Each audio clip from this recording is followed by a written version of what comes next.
My name is Rachel Morgan and I am 28 years old. As a financial analyst at one of Boston's top firms, I should feel accomplished. Instead, every month when I transfer $1,600 for my parents' mortgage, I feel like that desperate little girl still seeking approval. Despite funding their lifestyle, I remain the family disappointment while my younger brother Kevin basks in unearned praise. This Thanksgiving changed everything. Before I tell you how I finally stood up for myself, let me know where you are watching from. Hit that subscribe button and like this video if you have ever felt unappreciated by the very people you support. Growing up in the Morgan household meant understanding one crucial fact. My father Harold had expectations, and they were seldom met. Not by me, anyway.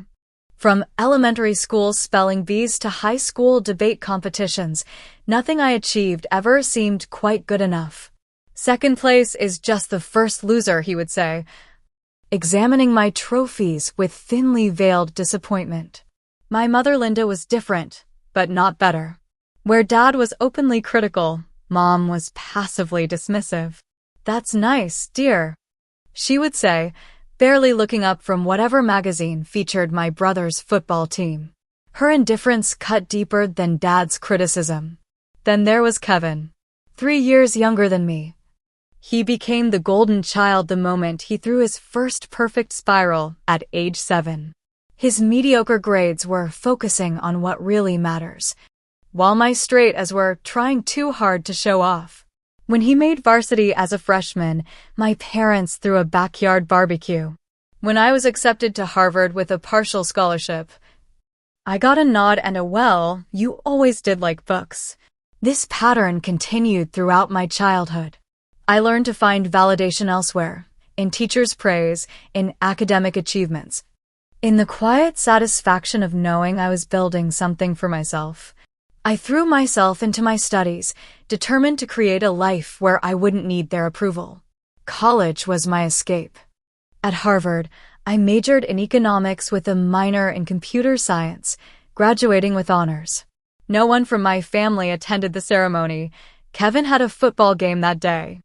I told myself it didn't matter. I landed a job at Beacon Financial Partners, one of Boston's most prestigious firms, and built a life for myself in the city. For 5 years, I maintained polite but distant contact with my family. Holiday visits, occasional phone calls, nothing too deep. Then, 3 years ago, everything changed. Dad called on a Tuesday evening, his voice uncharacteristically subdued. He had been laid off after 20 years at the manufacturing plant. At 58, with no college degree and in a shrinking industry, his prospects were grim. Mom had only ever worked part-time at the local library. Their savings, what little they had, were rapidly depleting. The mortgage was 3 months behind. They were about to lose the house I grew up in. I had just received a substantial promotion. My new salary allowed for a comfortable life in Boston's expensive housing market, with enough left over to build my savings and investment portfolio.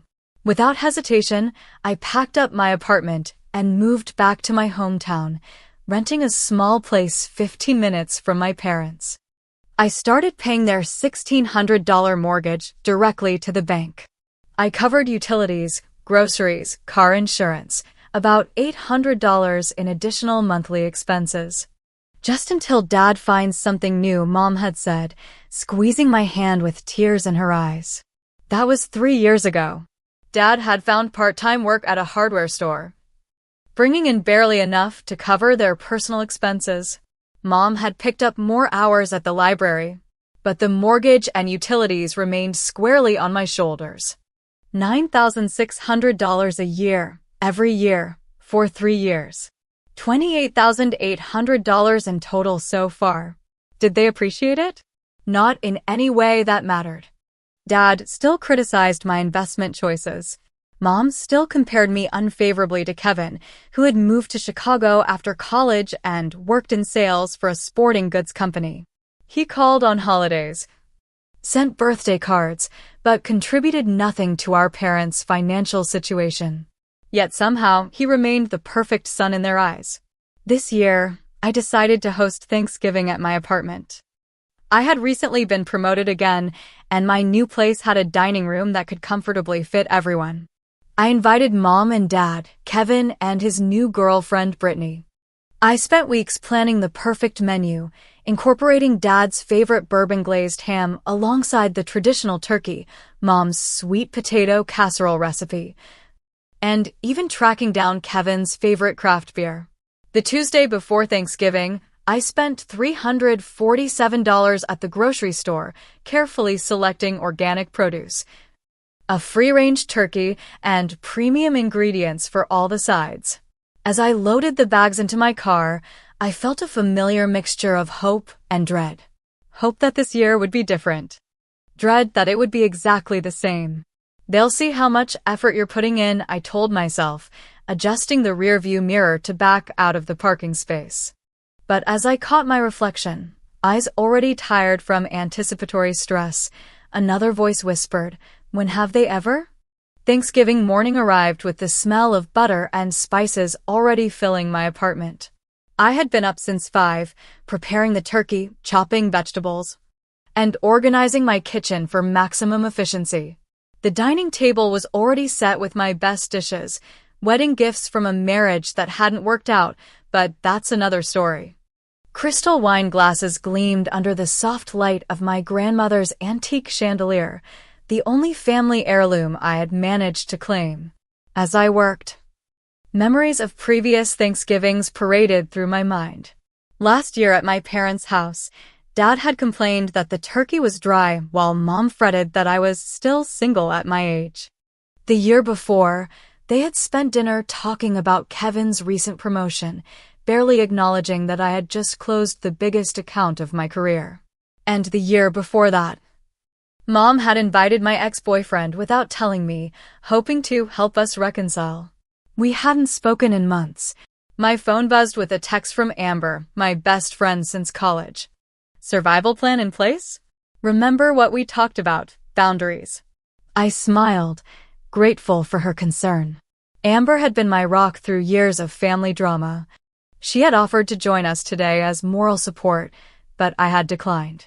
Some disasters are better faced alone. All good, I texted back. Turkey in oven. Alcohol stocked. Escape plan. Fake work emergency at 8 p.m. if necessary. Her reply came immediately. I'll call at 8 sharp. Use code word spreadsheet if extraction needed. Love you. At 11:30, the doorbell rang. Mom arrived first, carrying a store-bought pumpkin pie despite my assurance that dessert was covered. The table looks nice, she said, surveying my carefully arranged settings. But wouldn't it be better with the blue plates? These white ones are so corporate. I bit back the reminder that she had always used white plates for every holiday.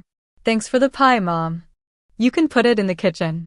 She frowned at the turkey roasting in the oven. You're not using my recipe. I'm trying Ina Garten's method this year, I explained. It involves brining overnight and, well, I hope your father won't mind experiments. You know how traditional he is. Traditional meaning he expected everything exactly as it had always been, except when he wanted something different. I took a deep breath. Can I get you some wine? Mom settled into the living room with a glass of Chardonnay, flipping through channels until she found the parade. I continued cooking, trying to ignore her occasional commentary about my kitchen organization and cooking techniques. At 12:15, Kevin arrived with his girlfriend Brittany. He carried nothing but his phone, which he was scrolling through as he walked in. Brittany at least brought flowers, yellow roses that she handed to me with a genuine smile. These are beautiful, I said, touched by the gesture. Thank you, Brittany. Our pleasure, she said, glancing at Kevin, who was already hugging Mom. Your place is gorgeous. Can I help with anything? Before I could answer, Mom exclaimed, Kevin, look how handsome you are. That Chicago weather must agree with you. Kevin grinned, accepting Mom's adoration as his birthright. The Bears are having a good season, too. My sales numbers for team merchandise are through the roof. That's wonderful, honey. Mom beamed. I handed Brittany a glass of wine. Thanks for the offer to help. Everything's under control. But I appreciate it. Brittany took the wine, her eyes observing the dynamics with quiet intelligence. This is my first time meeting your parents. Kevin's told me so much about your family.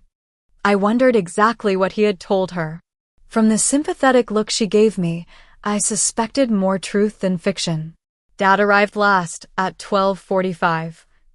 15 minutes before the scheduled mealtime. He carried a six-pack of domestic beer, despite the selection of craft beer I had purchased specifically for the occasion. Place is hard to find. He grumbled by way of greeting. You should have better directions on your building. I texted them to you yesterday. Dad, I said, accepting his awkward side hug. Well, smells good in here anyway, he conceded, which from him was high praise. As I returned to the kitchen to baste the turkey, I overheard Dad in the living room. Rachel's going all fancy on us this year. Probably trying to show off with all that Boston money. Harold, Mom said in a half-hearted reprimand. What? It's true. All these fancy dishes and expensive wines. Who's she trying to impress? I gripped the counter, knuckles white. $347 in groceries. $1,600 in mortgage payments. $800 in utilities and other bills. All for them. And this was the thanks I got. When Kevin wandered into the kitchen in search of beer, I was still seething. Hey sis, he said, oblivious to my mood. Dad brought Budweiser. Got any in the fridge? There's craft beer in there, I replied. I got that IPA you mentioned liking. Kevin shrugged.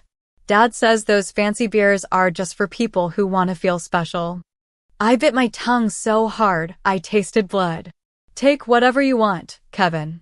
As he rummaged through my refrigerator, I checked the turkey one last time. Perfect golden brown skin. Right on schedule. At least something was going according to plan. At precisely 1 o'clock, I announced that dinner was ready. Everyone took their assigned seats at the table. Dad at one end. Kevin and Brittany on one side, Mom and me on the other. The spread looked like something from a food magazine. Herb-roasted turkey, bourbon-glazed ham, 3 different kinds of potatoes.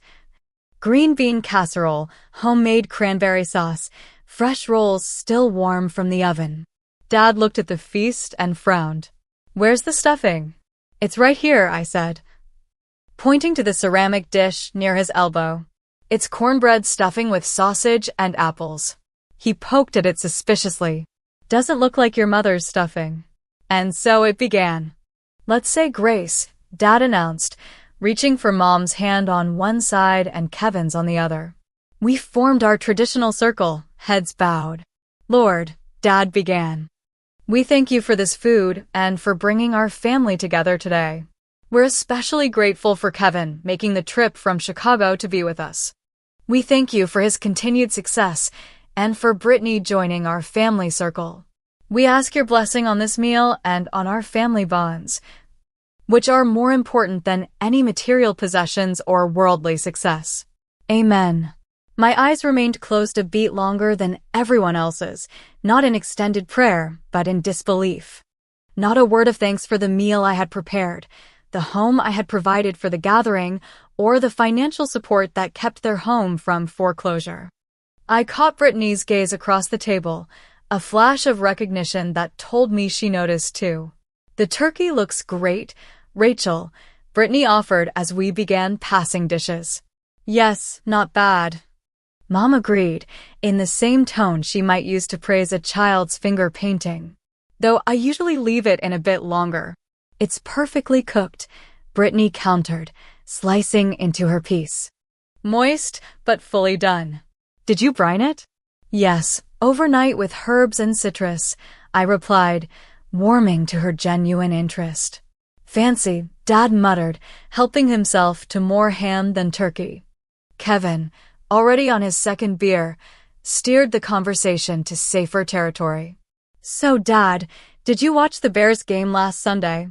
For the next 20 minutes, they discussed football while Mom interjected occasional questions about Brittany's job as a pediatric nurse.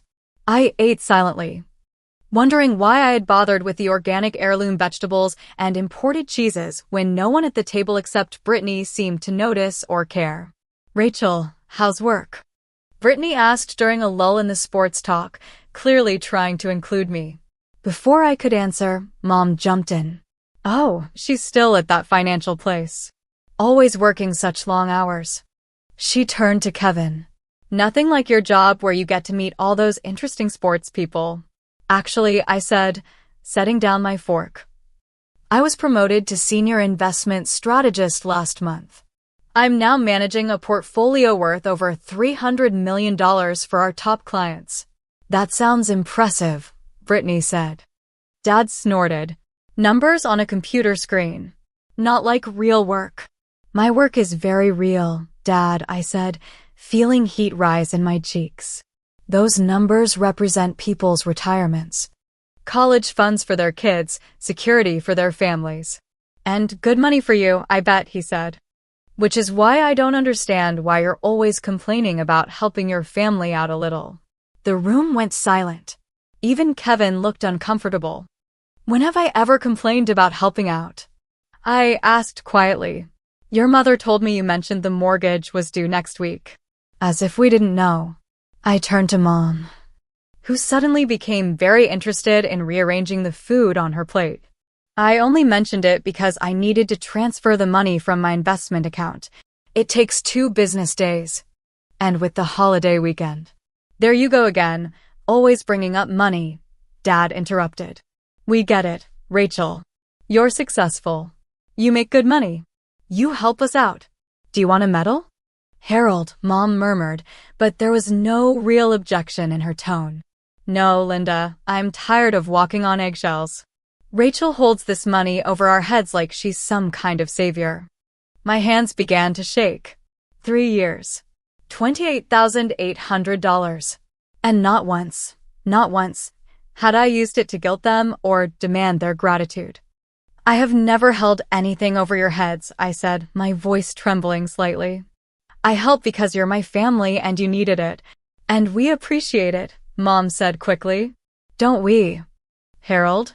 Dad stabbed a piece of ham.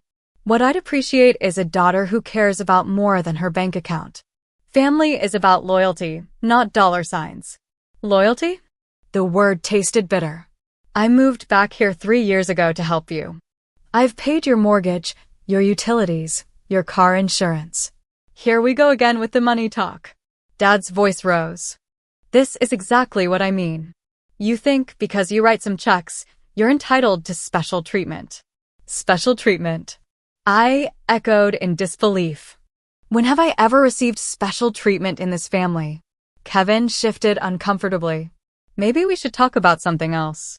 "No," I said firmly. "I want to know what Dad means by special treatment. Do you mean acknowledgement? Basic gratitude? Because I haven't seen much of either." "You want gratitude?" Dad's face flushed red. "Fine. Thank you, Rachel, for doing what any decent daughter would do for her parents." "There. Happy now?" Something snapped inside me. A decent daughter? What about a decent father? One who doesn't constantly criticize and diminish his child's achievements? One who shows an ounce of appreciation when that child sacrifices her own financial security to save his house? That's enough. Dad slammed his hand on the table, making the plates jump. "I won't be spoken to like this in, well, I would say my house. But I guess you'd remind me it's technically your house, wouldn't you?" "It's my apartment that I pay for." "Yes," I said quietly. "Just like I pay for your house." Dad stood up so abruptly his chair tipped backward. "Get out," he shouted. "Paying bills doesn't make you family. Get out." The absurdity of being told to get out of my own home might have been funny if it weren't so painful. Brittany looked horrified. Kevin stared at his plate. Mom reached for Dad's arm. "Harold, please. It's Thanksgiving." He shook her off. "I won't sit here and be disrespected by my own daughter." "Disrespected?" I laughed, a hollow sound. "That's rich coming from you." Mom leaned toward me, her voice a harsh whisper. "You're just jealous of your brother. You always have been." He knows how to be part of this family without turning everything into a transaction. Her words hit like a physical blow. After everything I had done, everything I had sacrificed, this was what she truly believed. I stood slowly, a strange calm settling over me. You're right, Mom. Kevin does know how to be part of this family. He calls on holidays, sends birthday cards, and contributes absolutely nothing to keeping you in your home. I turned to my brother. No offense, Kevin. He had the grace to look ashamed. I smiled, a calculated expression that felt foreign on my face. So you know what? You're absolutely right. Let Kevin be the perfect child.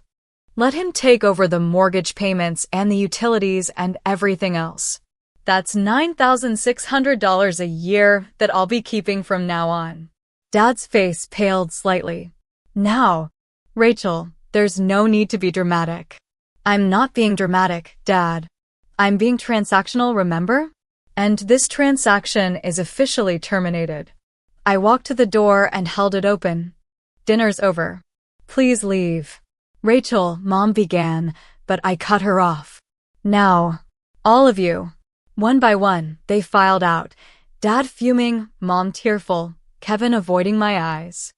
Only Brittany paused at the door. I'm so sorry, she whispered. For what it's worth, I think you deserved better. After they left, I closed the door, turned the lock, and leaned against it. The table was still laden with food, glasses half full, napkins abandoned. $347 in groceries. $28,800 in support. And now, freedom, at a price I was finally willing to pay. After everyone left, I stood in the silence of my apartment, surrounded by the remnants of the disastrous Thanksgiving dinner. The turkey was cooling, potatoes congealing, and wine glasses standing half-empty like abandoned sentinels. I grabbed my car keys and walked out, needing to escape the suffocating atmosphere. For 2 hours, I drove aimlessly through town, past the high school where I'd graduated valedictorian to minimal applause, past the park where Dad had taught Kevin to throw a football but never attended my debate competitions, past the library where Mom worked but had never displayed my academic awards alongside Kevin's sports trophies. Memories flooded back with each landmark. The time I won a national essay contest in 10th grade, and Dad had said, "It's just writing. Anyone can put words on paper." The time Mom had forgotten to pick me up from math club because Kevin had a scrimmage, leaving me waiting in the rain for 2 hours. The time they had used my college fund to buy Kevin a car because he needed it more for sports. My phone rang, breaking through the spiral of painful recollections. Amber. Hey, I answered, my voice thick with unshed tears. Rachel? What's wrong? Did something happen at dinner? The concern in her voice cracked my composure. I pulled into an empty parking lot and told her everything. Dad's outburst, Mom's accusation, the final ultimatum. Oh, Ratch, Amber sighed when I finished. I'm so sorry. But honestly, this has been coming for years. What do you mean? You've been their ATM with no recognition, no appreciation, and definitely no respect. They've been financially and emotionally abusing you. And you've been letting them. That's not. I started to protest, then stopped. Wasn't it exactly that?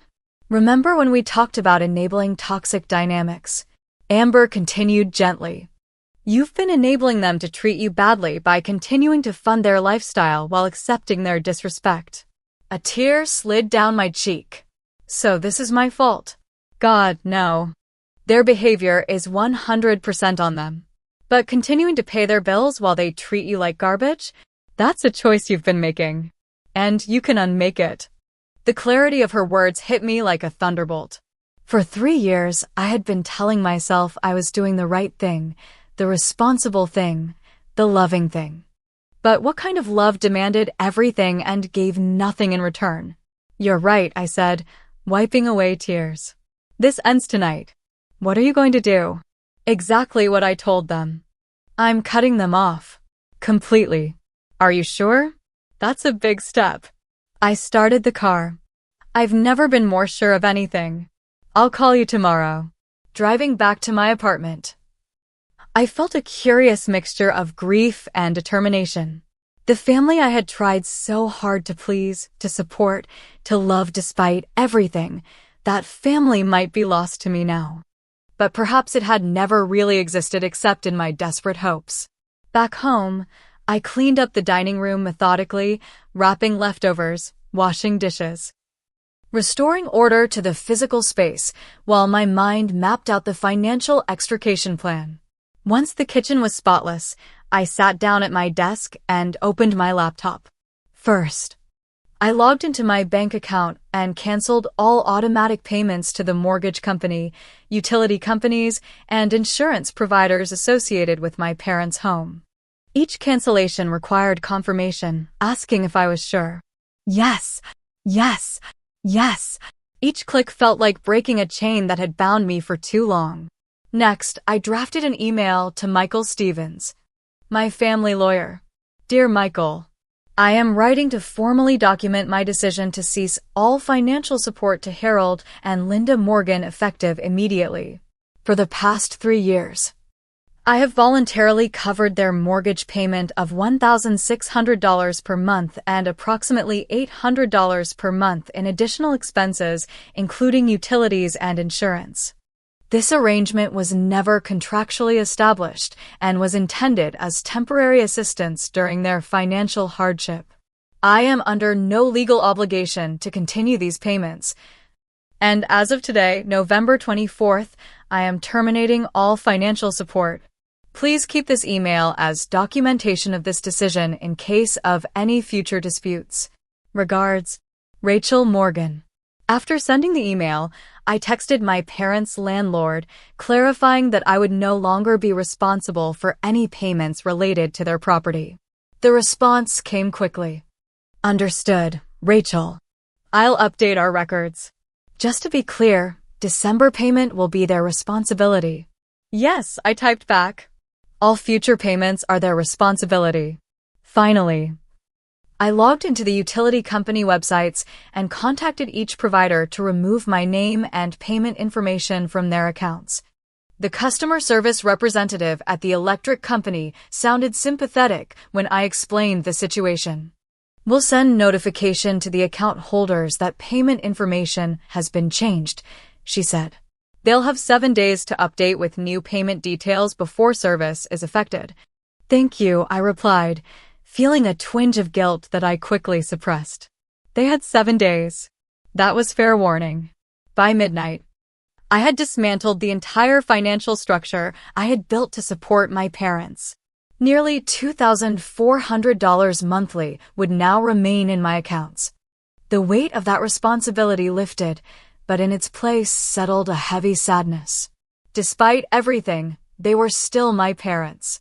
I still remember Dad teaching me to ride a bike, Mom reading me bedtime stories before Kevin was born and became the center of their universe.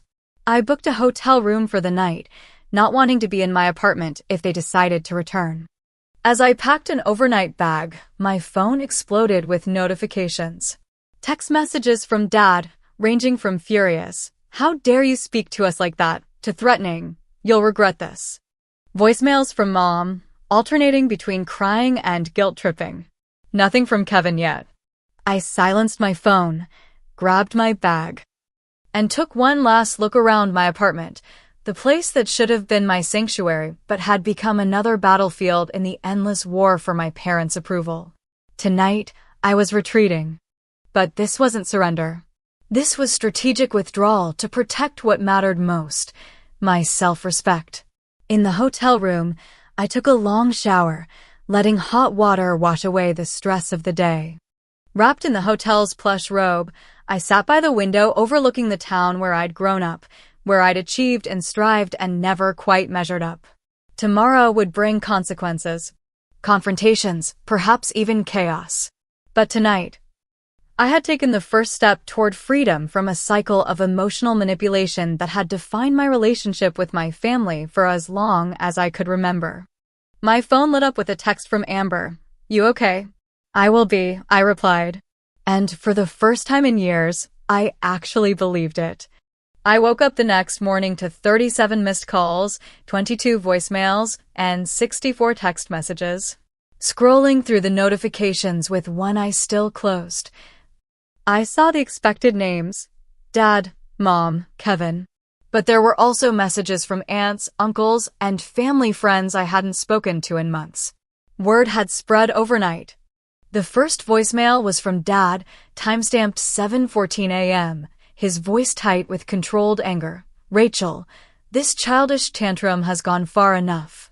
Call me immediately." The second, from 7:32 a.m. "The mortgage company just called. They said you removed your payment information. This isn't funny, Rachel."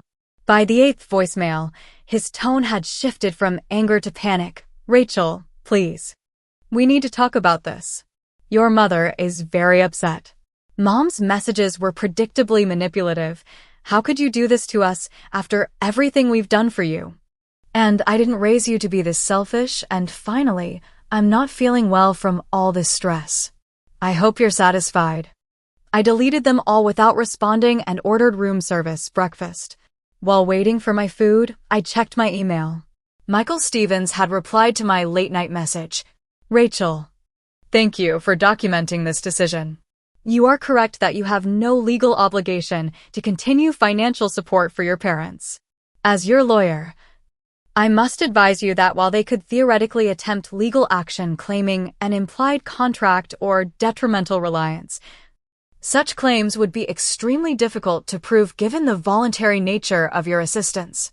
If you encounter any legal issues related to this matter, please contact me immediately. Regards, Michael Stevens." His professional confirmation of my position strengthened my resolve. I had done nothing wrong. I was simply ending an arrangement that had become emotionally toxic. After breakfast, I headed to work. I had considered calling in sick, but hiding would only delay the inevitable. Better to face whatever came next head-on. I had just settled at my desk when our receptionist called. "Rachel, there are 2 people in the lobby insisting on seeing you. They say they're your parents. They don't have an appointment.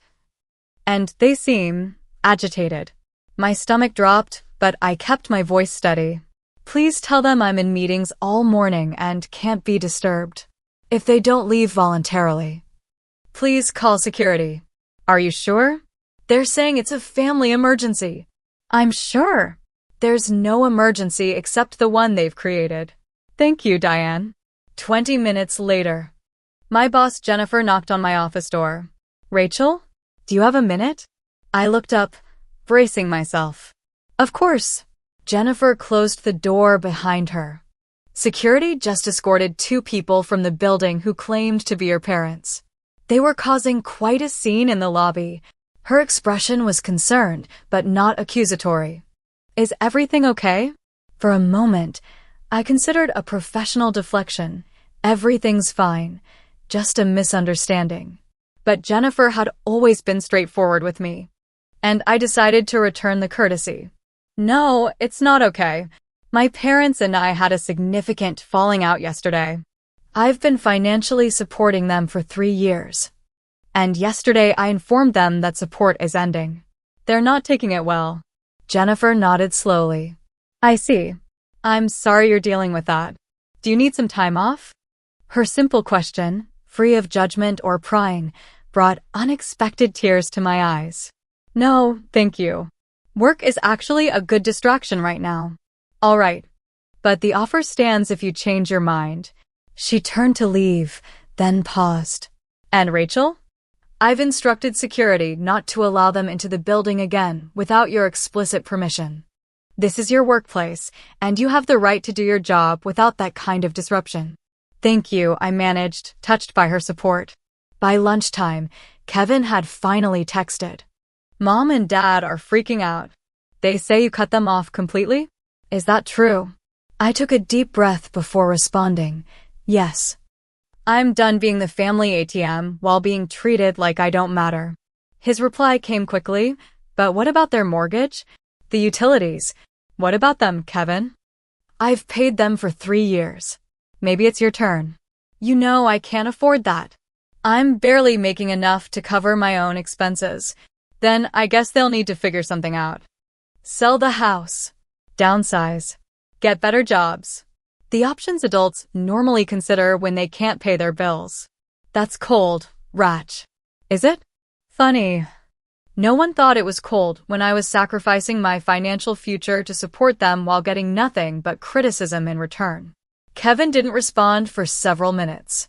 When he did, his message surprised me. They never told me you were paying the mortgage. They said you were helping out a little with utilities. I had no idea it was everything. A bitter laugh escaped me. Of course, they had minimized my contribution. Acknowledging the full extent of their dependence on me would have required gratitude they weren't prepared to give. Well, now you know. I texted back. And now it's over. That afternoon, I received a call from the mortgage company. I almost declined it, then realized they might need confirmation of my withdrawal. Ms. Morgan? This is Trevor from Homestead Mortgage. I'm calling about the Morgan residence on Maple Street. Yes. I've removed my payment information from that account as I will no longer be making payments on that property. I understand. The primary account holders are attempting to make arrangements, but they've asked that I speak with you directly. They claim there's been a misunderstanding. There's no misunderstanding. I voluntarily paid their mortgage for 3 years. I am now voluntarily stopping. That's all. Yes, ma'am. I'll update our records accordingly. By evening, the situation had escalated. My phone showed a missed call from my Aunt Susan, Mom's sister, followed by a blistering text message. Rachel, I can't believe you would do this to your own parents. They gave you everything growing up, and this is how you repay them? By throwing them out on the street? Your mother is in tears. Your father is talking about having to sell the house. Is that what you want? To destroy your family over money? I didn't bother responding. Aunt Susan had always parroted my mother's version of events without question. She had no idea what the reality had been, either growing up or in recent years.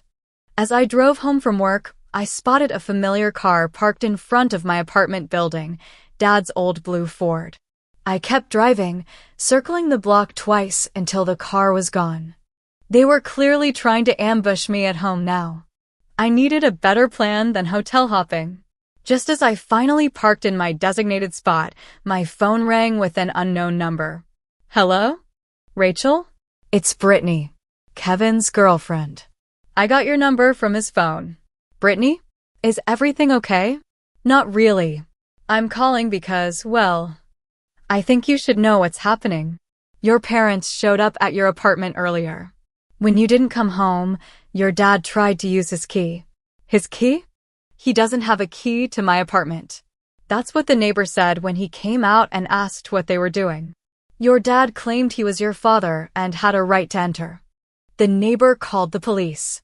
My blood ran cold. The police. Yes. They came and spoke with your parents. No one was arrested. But they were told they couldn't enter your property without permission. Your dad was. He wasn't taking it well when they left. Thank you for telling me. There's more, Brittany said, her voice dropping. Kevin and I had a huge fight about all this. He kept saying you were being selfish and I told him he was being blind. That from what I saw yesterday and what he's told me about growing up, you've been treated unfairly for years. He didn't want to hear it. I'm sorry, I said, genuinely meaning it. I never meant to cause problems between you two. You didn't. This revealed problems that were already there. She paused. Anyway, I thought you should know about the police. And that not everyone thinks you're wrong. What you did took courage. After thanking her again, I called the local police non-emergency line to file a report about the attempted entry and request additional patrols near my building. The officer I spoke with was professional and took the information without judgment. We'll make a note to increase patrols in your area for the next few days, he assured me. If they return and try to enter again, call 911 immediately. That night, I slept fitfully, jumping at every sound outside my door. By morning, Texts from various family members had continued to pour in, ranging from concerned to accusatory. My cousin Melissa, always the family gossip, sent the most revealing message. OMG, the whole family is talking about your parents getting police called on them at your apartment. Your mom told everyone you're having some kind of breakdown and they were just checking on you.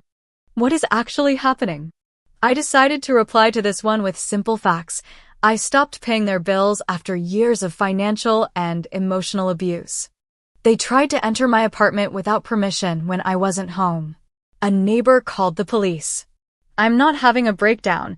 I'm finally standing up for myself. Melissa's response was immediate. Whoa, that's not what they're telling everyone. I'm sure it's not, I wrote back. But it's the truth. As the day progressed, the utilities at my parents' house began shutting off one by one as the grace periods expired without new payment information being added. I learned this through a series of increasingly frantic messages from Mom. The internet just went out. Now the electricity is gone. In November, it's freezing in here. The water company says service will be disconnected tomorrow if payment isn't received. I didn't respond to any of them. This was exactly what I had warned would happen. The consequences of their actions, and mine, were unfolding exactly as expected. 1 week after Thanksgiving, I sat in Dr. Sarah Collins' office, fidgeting with the sleeve of my sweater. I had never been to therapy before, but after 7 days of emotional warfare, I needed professional guidance. So, Dr. Collins said after I'd related the events of the past week, "You made a significant change in a long-established family dynamic. That's bound to create ripple effects. How are you feeling about your decision now?" I considered the question carefully. Guilty sometimes. Relieved other times. Sad almost always. She nodded. All normal reactions. You've disrupted a dysfunctional system that, while harmful to you, was at least familiar and predictable. Change, even positive change, often brings grief. But should I have done it differently? Less abruptly? Given them warning? Would warning have changed the fundamental dynamics at play? She asked. No, I admitted. They would have tried to guilt or manipulate me into changing my mind. Or made promises they wouldn't keep. Then perhaps the abruptness was necessary. Sometimes a clean break is kinder than a prolonged separation.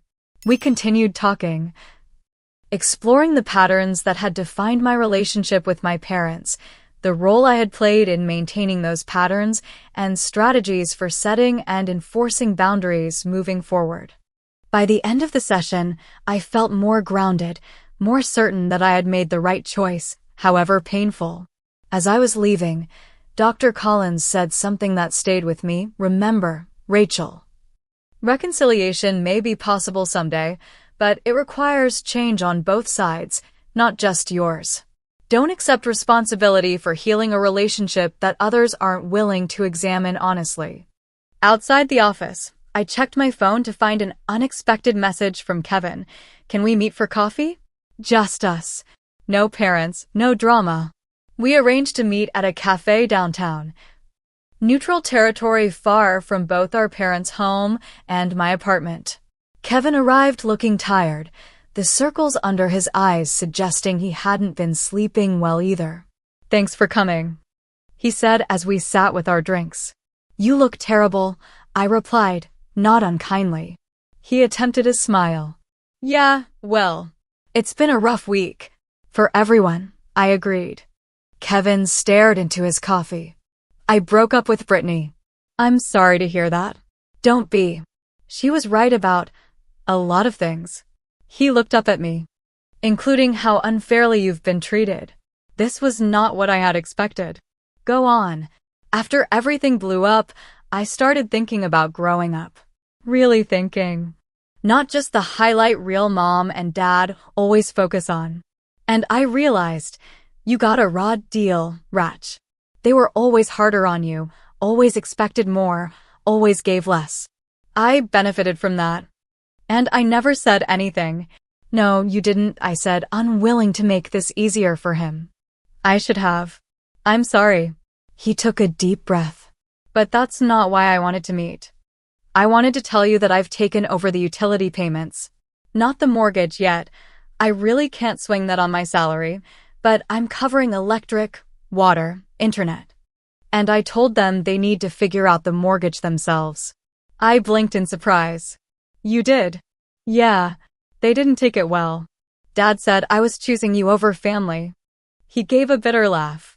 The irony didn't seem to register with him. I never expected you to pick up the bills, Kevin. I know, but it's the right thing to do. I'm their son too. And I've been letting you carry everything. He hesitated. There's something else you should know. The house is going into foreclosure.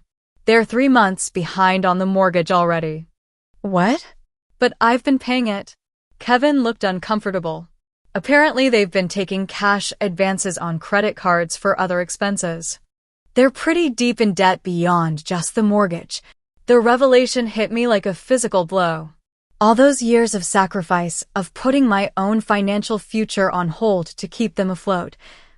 And they had been digging themselves deeper into debt the entire time. They've been telling everyone in the family that you abandoned them without warning, Kevin continued. But I set Uncle Robert straight last night. He was pretty shocked to learn you'd been paying their mortgage for 3 years. Is that why he called me this morning? Kevin nodded. Probably. He and Aunt Patricia are talking about letting Mom and Dad stay with them until they figure something out. We talked for another hour, comparing notes on our childhood, acknowledging painful truths we'd both avoided for years. It wasn't complete reconciliation. Too much had happened for that, but it was a start. A recognition that the family narrative had been distorted for too long. As we were leaving, Kevin asked, "Are you going to the family Christmas party at Grandma's?" The annual Morgan family Christmas gathering. I hadn't even considered it. I don't know. It might be too soon. Think about it? It might be good to have allies there. Allies. The word felt strange applied to my family, where I had always felt like an outsider looking in. I'll think about it, I promised. Later that afternoon, I received an unexpected text from Brittany. Kevin told me you two talked. I'm glad. For what it's worth, ending things with him was hard, but necessary. He's got some growing up to do. So do your parents. But you? You're already there. Stay strong. The support from unexpected quarters continued. Jennifer, my boss, called me into her office the following day. Rachel, I've been thinking about your situation. The company has an emergency housing assistance program for employees facing unstable living conditions. Given the circumstances with your family, I believe you qualify. It would cover temporary relocation if you feel unsafe in your current apartment. That's incredibly generous, I said, touched by her concern. But I think I'm okay for now. The police have been patrolling regularly, and my parents seem to have backed off from showing up unannounced. The offer stands if things change. And Rachel? The leadership team has noticed your work this past year. Despite everything going on in your personal life, your portfolio performance has been exceptional. That kind of resilience and focus doesn't go unrecognized here.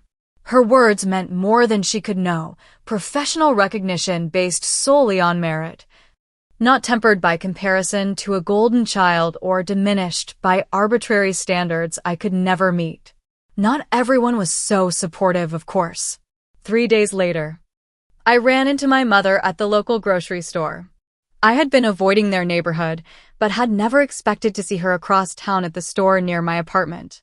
Rachel, she said, blocking my path in the produce section. Her appearance shocked me. She looked years older, the lines around her mouth deeper, her hair unwashed. Mom, I acknowledged, keeping my voice neutral. Excuse me, please. That's it? That's all you have to say to me after what you've done to our family. Other shoppers were beginning to stare. I lowered my voice. This isn't the place, Mom. Where's the place then? You won't answer our calls. You've turned your brother against us. You've turned family friends against us. I've simply told the truth, Mom. If that turns people against you, maybe consider why. Her face contorted. The truth? You want truth? The truth is you've always been selfish. Always thought you were better than us with your fancy degree and your big job. We gave you everything growing up. No, you didn't, I interrupted, finally reaching my limit. You gave Kevin everything. You gave me scraps of attention when it was convenient. You took my college fund for his car. You forgot my high school graduation because he had a baseball game. You. See? Always keeping score. She cried loudly enough that a store employee began walking toward us. Always the victim. Ma'am, the employee said cautiously. Is everything okay here? No, my mother's fat. My daughter is publicly humiliating me, just like she's been trying to destroy our family. The employee looked uncomfortably between us. I'm going to have to ask you both to take this outside. You're disturbing other customers.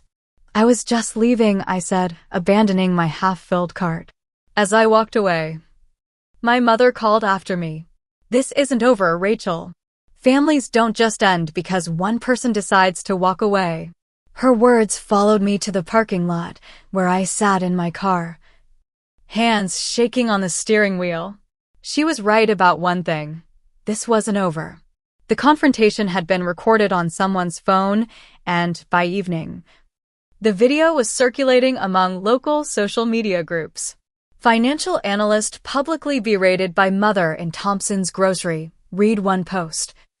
Accompanied by the video showing my mother's tirade and my hasty exit.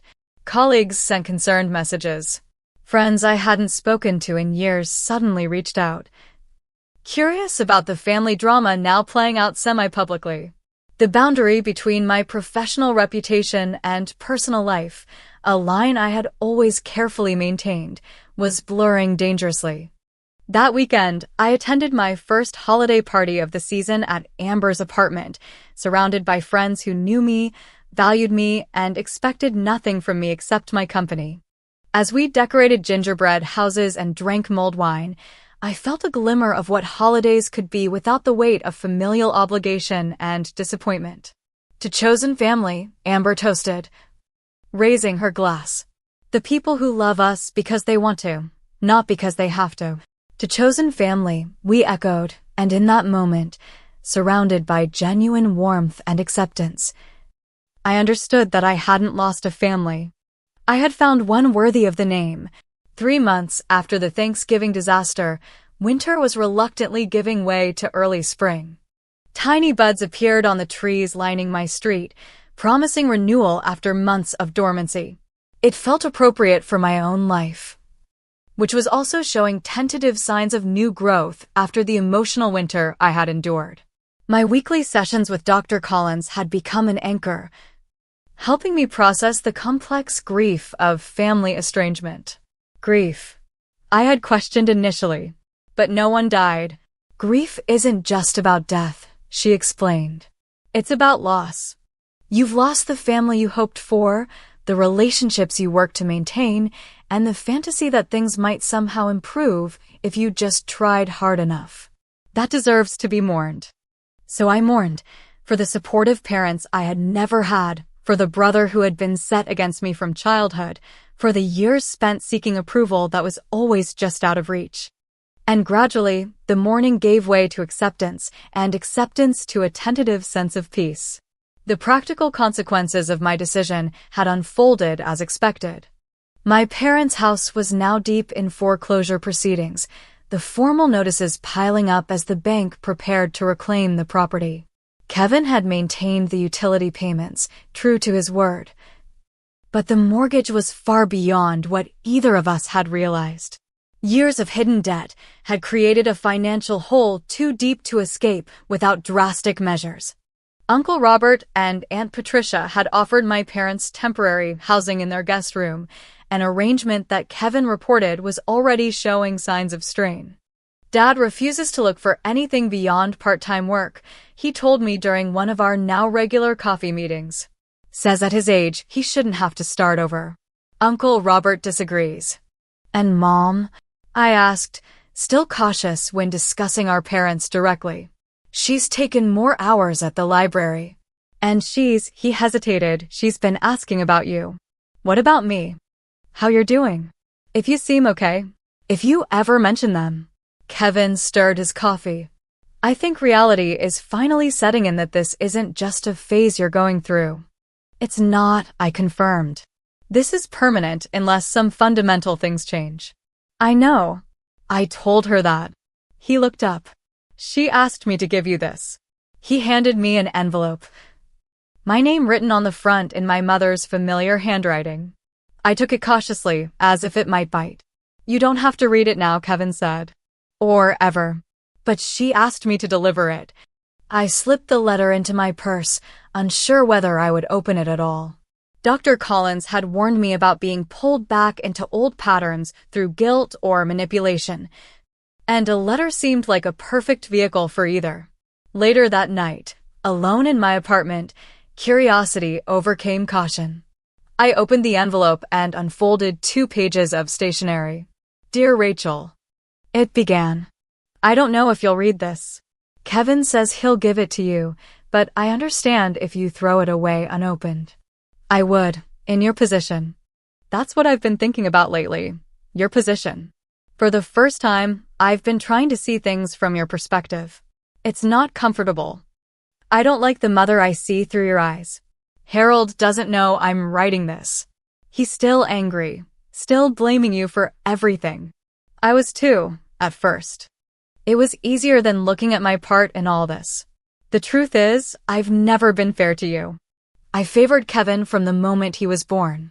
He was easier, happy, uncomplicated, satisfied with simple praise. You were always more intelligent, more perceptive, more demanding. You saw through empty words. You needed substance I wasn't equipped to provide. So I took the easy route.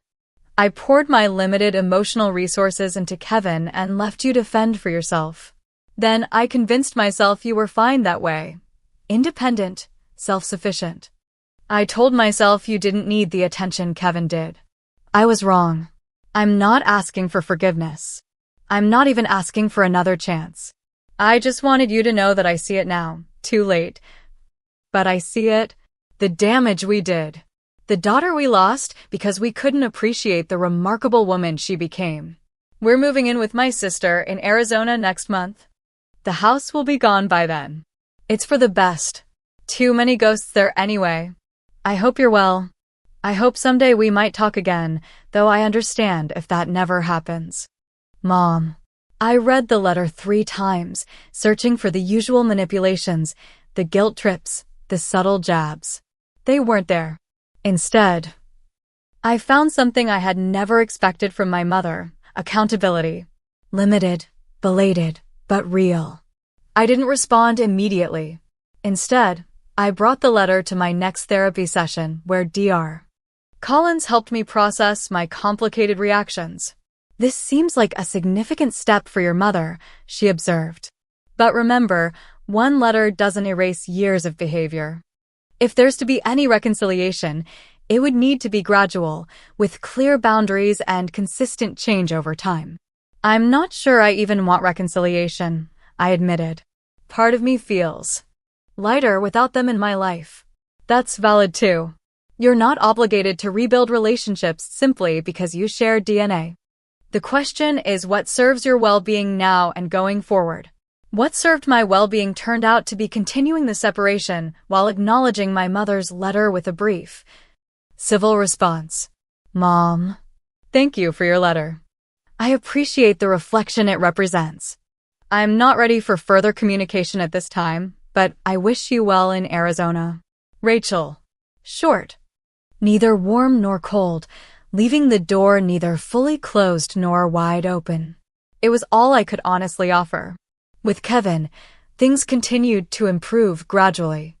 Our shared history created a bond that, while damaged, wasn't beyond repair. He had begun to see our childhood through clearer eyes, recognizing the ways he had been weaponized against me in family dynamics neither of us had created. I was thinking about that science fair in 7th grade, he said during one of our meetings. When you built that amazing solar system model with the working lights, and Dad made such a big deal about my participation ribbon in the track meet that fell on the same day. I remember. I said, surprised he did too. You spent weeks on that model. It was incredible. Should have won first place, not third. And all anyone talked about at dinner was my stupid ribbon. He shook his head. I knew it was wrong even then, Ratch. I just didn't say anything because, well, it felt good to be the favorite. You were a kid, Kevin. Neither of us created that dynamic. No, but I benefited from it. And now I'm trying to figure out who I am without it. He gave a wry smile. Turns out the golden child identity doesn't prepare you very well for actual adulthood. Professionally, the aftermath of the Thanksgiving incident had eventually stabilized. The viral grocery store confrontation had faded from local social media, replaced by newer community dramas. Jennifer had proven to be an unexpected ally, shielding me from potential professional fallout and even recommending me for a prestigious financial advising certification program. Your ability to maintain excellent work while handling personal challenges shows exactly the kind of resilience our top clients need in an advisor, she told me when announcing my acceptance to the program. Emotions and finances are always intertwined. Someone who understands that connection firsthand has an advantage. As spring advanced, I created new traditions and connections. Sunday brunches with Amber and our circle of friends. Volunteer work at a financial literacy program for young adults aging out of foster care. A tentative first date with Michael, a kind-eyed architect I met through the volunteer program. One unseasonably warm Saturday in late April. I was returning from a morning run when I spotted a familiar figure waiting near my apartment building. My father, looking older and somewhat diminished in the bright sunlight. My steps slowed as I approached cautiously. Dad? He turned, clearly nervous, hands shoved deep in his pockets. Rachel, I wasn't sure you'd talk to me. That depends on what you want to say. He nodded, accepting the conditional nature of the conversation. I won't take much of your time. Before we leave for Arizona, I needed to say something in person. He took a deep breath. You were right. About a lot of things. I wasn't fair to you. I didn't appreciate what you did for us. The admission, so long awaited, felt strangely anticlimactic. Thank you for saying that. I'm not good at this, he continued, staring at the sidewalk. Admitting when I'm wrong. Your mother always said it was my worst quality. A ghost of a smile crossed his face. One of many, according to her these days. Arizona is a fresh start, I offered neutrally. Yes. At my age. He shook his head. Starting over at 61 wasn't in the plan. Plans change. We adapt. He looked up then, really seeing me perhaps for the first time in years. You turned out well, Rachel. Strong. Smart. That wasn't because of us. It was despite us. I want you to know I recognize that. The words unlocked something in my chest. Not forgiveness exactly, but a releasing of something tightly held. I appreciate that, Dad. We stood in awkward silence for a moment before he spoke again.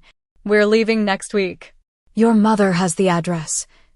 If you ever want to, well, it's there if you need it. Safe travels, I said, not committing to more. He nodded, understanding the boundary. Take care of yourself, Rachel. I am. I replied. For the first time in a long time, I really am. As he walked away, I felt no dramatic surge of emotion, no cinematic reconciliation, no profound catharsis. Just a quiet acknowledgement that sometimes healing doesn't look like complete restoration. Sometimes it's just about reaching a place where the past no longer dictates the future. That evening, I hosted dinner for Amber, Kevin, and a few close friends. As we gathered around my table, the same one where Thanksgiving had imploded 4 months earlier, I looked at the faces of these people who chose to be in my life, who valued me as I was, who expected nothing beyond mutual respect and genuine connection. What are you smiling about? Amber asked, passing me a basket of bread. Just thinking about conditional versus unconditional love, I replied.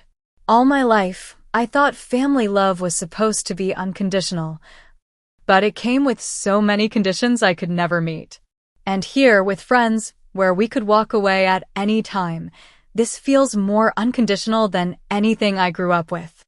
Kevin raised his glass to finding the right conditions to thrive and the courage to create them when necessary. As our glasses clinked together, I realized that the family I had lost had never really existed except in my desperate hopes and futile efforts. What I had found instead: self-respect, true friendship, honest connection, and yes, even a cautiously healing relationship with my brother, was real, solid, and mine to keep. The journey hadn't been easy. The $28,800 I had spent supporting my parents might never be repaid. The emotional cost had been higher still, but as I looked around at my chosen family, I knew with absolute certainty it had been worth every penny. Have you ever had to make a difficult choice between supporting family and protecting your own well-being? What boundaries have you set in your relationships? I'd love to hear your thoughts in the comments below. Don't forget to like this video if it resonated with you. Subscribe for more stories of personal growth through difficult situations, and share with someone who might need to hear that it's okay to choose yourself sometimes. Thank you for listening to my story, and remember, true family supports your wings, not clips them.